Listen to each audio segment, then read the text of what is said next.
Teman-teman semuanya, kalau tadi Sarah bilang mungkin mereka yang mau pulang untuk Imlek, kita udah putuskan tadi bahwa kita akan berimlek di tempat ini. Setuju ya teman-teman semuanya ya?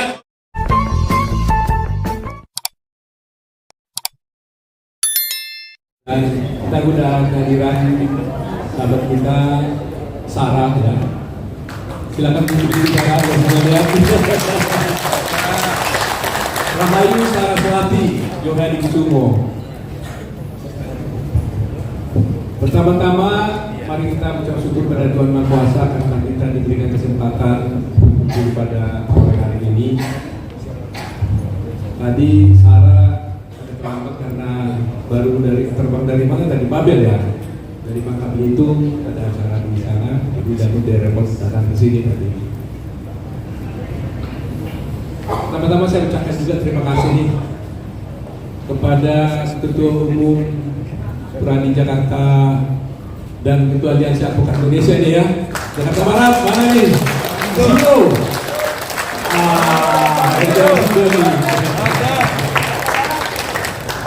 Walaupun harus malam ini malam Imlek nih ya, tapi dia bersedia datang ke sini. Ada juga Ketua Aliansi Advokat Indonesia Jakarta Utara nih, Bu Henry. Silakan Bu Henry. Jadi Sarah, teman-teman ini semuanya komplain ke saya, kenapa harus dibatasi jumlahnya hanya 300 orang katanya? Karena waktunya udah pendek, tempat yang ada di sini, di mana-mana udah dipakai untuk Imlek, gak ada lagi tempat yang gede. Ya ini semua komplain di sini. Bu Henry bilang, kenapa jatah kita hanya sekian di sini? Ya tapi nggak apa-apa lah. Tapi yang pasti yang ada di sini bukan pendukung di sana, tapi pemilih. Ya gitu dah, semua pemilih di Jakarta Utara, Jakarta Barat.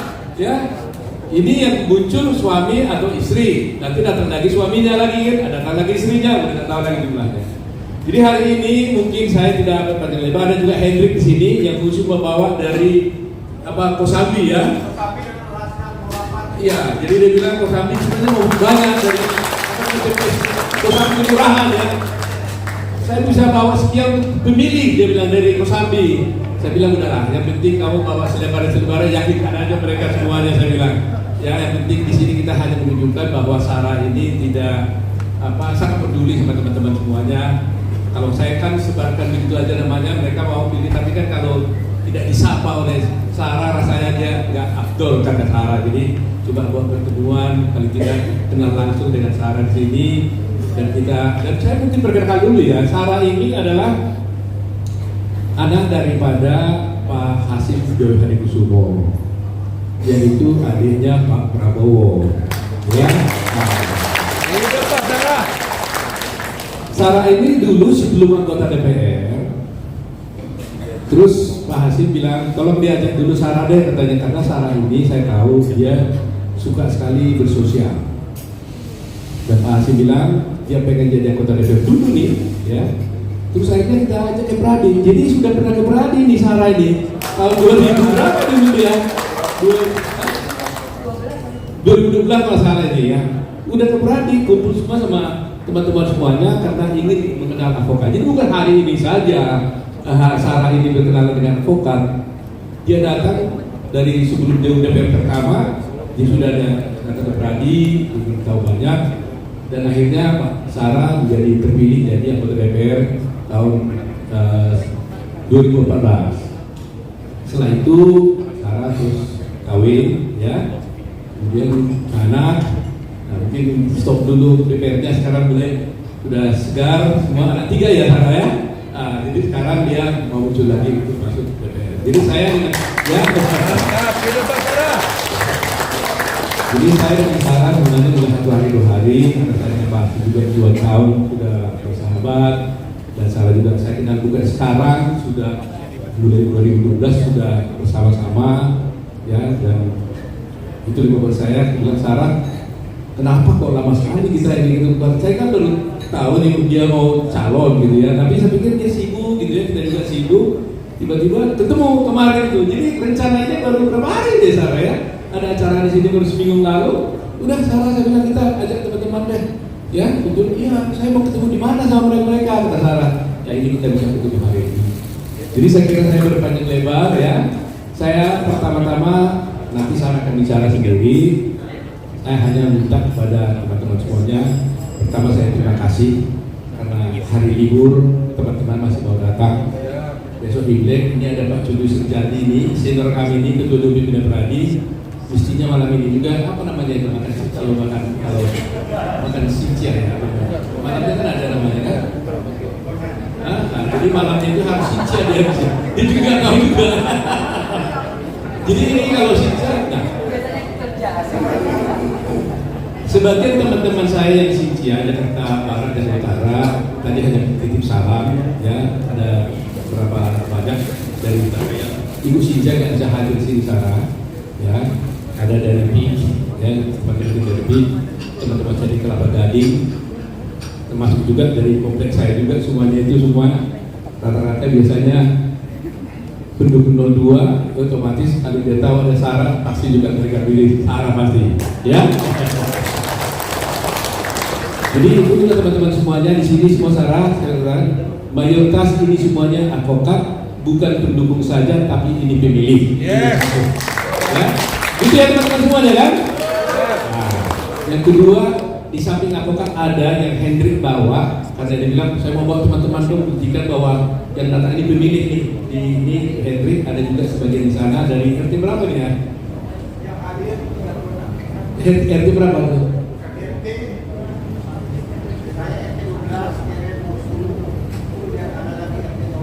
Iya. 15 ya. Karena kemarin kan dia mau bawa 125, kita bilang kenapa bawa semua, karena saya nanti tidak kebagian. Tapi yang pasti RT itu nanti kita catat ya, harus ada suaranya Sarah, harus jelas sana RT ya. Kita catat dari pertama tadi harus jelas TPS itu nanti itu harus ya kalau ada. Kalau you bisa bawa 125 berarti yang ada di sana minimal harus ada 800 itu ya. Begitu kan. Nah, jadi terima kasih semuanya. Di RT kita aja banyak ya. Kita ini dari Sanur nih. Jadi dia Sanur, saya di Kutel. Nah, semuanya rata-rata sudah semua. Jadi tinggal kita beritahu nih Julius, Sarah ini siapa, Nurul juga dan sebagainya. Saya kira teman-teman nanti di sana akan berikan lebih banyak. Assalamualaikum warahmatullahi wabarakatuh. Shalom. Om Swastiastu, Sukiwotu, salam sejahtera bagi kita semua. Selamat sore Bapak Ibu sekalian yang saya hormati. Pertama-tama Pak Oto, saya ucapkan banyak-banyak terima kasih dari lubuk hati yang paling dalam untuk acara pada sore hari ini. Tepuk terlebih dahulu untuk Pak Oto dan juga beserta dengan Ibu dan seluruh tokoh-tokoh yang mohon izin, mohon maaf tidak bisa saya sebutkan satu persatu karena sepertinya di sini semua tokoh. Saya nengok ke kanan ada tokoh, nengok ke kiri ada tokoh. Jadi semua di sini tokoh-tokoh yang mohon izin tanpa mengurangi rasa hormat tidak saya sebutkan satu persatu, tetapi semua yang saya hormati dan saya banggakan.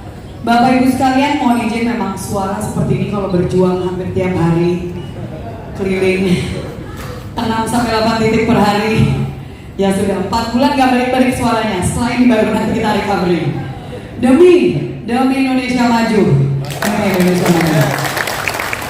Bapak Ibu sekalian, bagi yang belum kenal dengan saya, izinkan saya memperkenalkan diri terlebih dahulu. Saya Rahayu Saraswati Joyo Hadikusumo. Panggilannya Sarah, bukan Saras 008. Mohon izin. Yang ketawa usianya. Soalnya yang muda-muda Gen Z pada nggak tahu Saras 008 itu apa. Bapak Ibu sekalian, saya mau menyampaikan beberapa hal, tapi dua intinya. Yang pertama mungkin nggak kenal maka nggak sayang. Jadi izinkan saya bisa memberikan sedikit gambaran lebih tentang diri saya pribadi sambil juga melengkapi sedikit tadi apa yang sudah Pak Oto sampaikan. Jadi memang betul Bapak Ibu, saya kenal Pak Oto jauh sebelum saya jadi anggota DPR RI. Karena waktu itu saya bertemu dengan beliau, saya minta tolong dengan Pak Hashim, ayah saya, yang dimana saya mendapat panggilan dari Tuhan untuk masuk ke anti perdagangan orang sejak tahun 2009. Jadi tahun 2012 akhirnya saya mendirikan yayasan namanya Parinama Asta, yang itu Sanskrit, yang artinya adalah perubahan menjadi harapan. Karena saya dan kawan-kawan saya percaya bahwa setiap korban yang berhasil menyelamatkan diri atau diselamatkan dari perdagangan orang, jika diberikan waktu yang secukupnya, tempat yang aman dan kasih sayang, maka mereka pun bisa menjadi harapan bagi orang lain, terutama bagi mereka yang masih terjerat di dalam perdagangan orang. Jadi itu Bapak Ibu, beda dari apa yang banyak orang pikir bahwa saya masuk ke politik karena keluarga, sama sekali tidak benar. Yang membawa saya masuk ke politik praktis justru adalah anti perdagangan orang. Dan waktu itu saya ketemu dengan Pak Oto, ingin tahu ini gimana supaya lebih banyak lagi bantuan hukum yang bisa kita berikan kepada korban-korban perdagangan orang. Dan saya bangga waktu itu sampai akhirnya dikenalkan dengan bagian dari pro bono, dan saya juga tahu banyak yang aktif di seluruh wilayah Indonesia yang ikut untuk memperjuangkan nasib dari para korban. Jadi itu sebenarnya awalnya. Gak ada pemikiran sama sekali waktu ketemu sama Pak Oto saya mau maju politik praktis, tuh gak ada. Jadi betul-betul tidak ada. Baru 2013, nggak lama setelah saya mulai ketemu dengan Pak Oto, saya dapat panggilan hidup yang kedua. Kalau yang kedua sih yang bagian anti-trafficking, tapi saya dapat, ya bukan panggilan ya, tapi lebih ke dorongan yang sangat keras dari Tuhan untuk masuk ke politik praktis, dan akhirnya saya maju sebagai caleg. Dan waktu itu saya majunya dan saya berhasil terpilih di usia 28 tahun dari Jawa Tengah 4, Sragen, Karanganyar, Wonogiri. Jadi Bapak Ibu, 2014-2019 saya mungkin satu-satunya anggota legislatif yang minta untuk diletakkan di Komisi 8. Itu komisi yang nggak ada yang mau. Biasa, ada komisi air mata dan komisi mata air. Dan komisi 8 terkenal sebagai komisi air mata. Ya, karena memang bidangnya bidang akhirat katanya. Karena di situ mitra-mitra kami adalah Kementerian Sosial, Kementerian Agama, Kementerian Pemberdayaan Perempuan Perlindungan Anak, dan Badan Nasional Penanggulangan Bencana. Nggak ada bagi-bagi kartu Indonesia Pintar, bagi-bagi sembako, bagi-bagi, nggak ada. Jadi saya mungkin satu-satunya, saya berani menyatakan karena saya waktu itu nggak ketemu sama sekali dengan satupun orang yang mau untuk diletakkan di Komisi 8. Saya mau meluruskan satu hal Pak Oto. 2019 sebenarnya saya udah maju dari Jakarta Barat, Jakarta Utara, Kepulauan Seribu. Saya maju waktu itu H-4 hari. Saya baru balik dari luar negeri. Waktu itu baru kunker ke Ekuador kalau nggak salah. H-4 hari sebelum harus daftar ke KPU untuk DCS. Saya dikudeta sama keluarga. Padahal saya adalah incumbent, petahana di dapil saya. Artinya saya mudah kalau saya mau memenangkan kursi saya lagi di situ. Itu kursinya tuh padahal dapil merata. Karena merah banget, Sragen, Karanganyar, Wonogiri, ada Bambang Pacul di situ. Ketua Bapilunya PDI Perjuangan. Tapi anehnya, dan ini Bang Dasko sendiri yang cerita bahwa pas Bambang Pacul tahu saya pindah ke DKI, dia sampai kaget. Dia nanya sama rekan-rekan saya, terutama sama Bang Dasko waktu itu masih teman-teman yang lain, dia tanya kenapa saya pindah padahal gak saya apa-apain. Katanya gitu, justru dia maunya saya maju di situ lagi. Mungkin karena suka saya nggak obok-obok wilayahnya dia gitu. Saya emang carinya kepada masyarakat yang idealis. Karena mohon izin, saya dari 2014, 2019 bahkan sekarang saya melakukan segala sesuatu dalam kampanye saya yang melawan arus. Saya waktu maju 2014 Bapak Ibu, waktu itu hasil survei menyatakan nggak mungkin seorang Rahayu Saraswati bisa terpilih.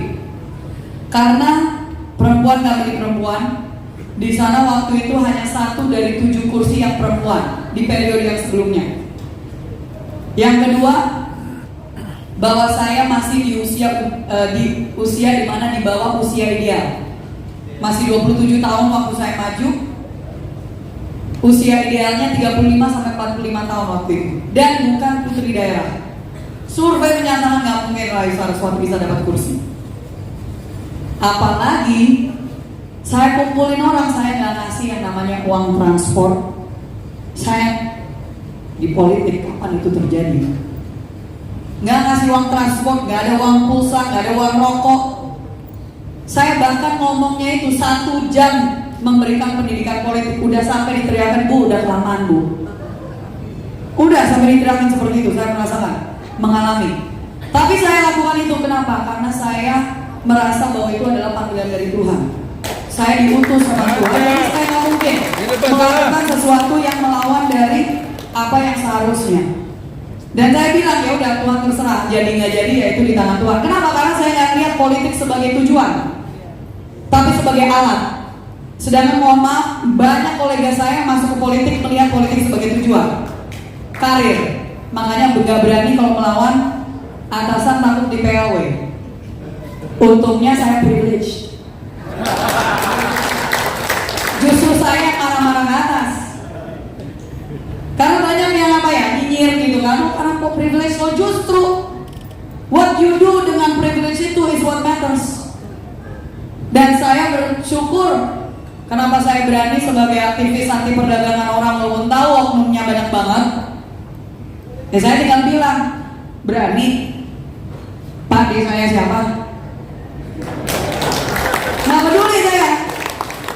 Lu kalau oknum yang menyengsarakan nasib orang, gue berani melawan lu. Karena harus ada yang seperti itu.